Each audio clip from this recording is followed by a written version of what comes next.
Sel juulikutsel alustas üle Eesti ajateenistust ligi 2300 noort.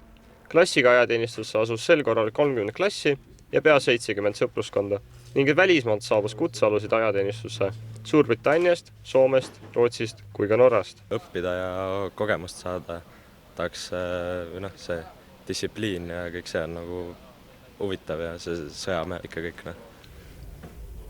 Ajateenistusse asutakse erinevatesse üksustesse üle Eesti, sealhulgas küberväejuhatusse, erioperatsioonide väejuhatusse, mereväkke ja sõjaväepolitseisse. Niisamuti ka diviisi staabi- ja sidepataljoni, diviisi logistikapataljoni, diviisi teise jalaväebrigaadi ning diviisi formeerimisega Tapal.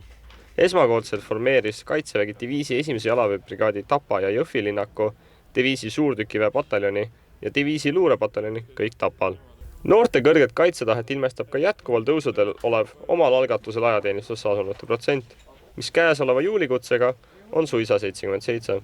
Eesti noored on teadlikud ja valmis oma riiki teenima.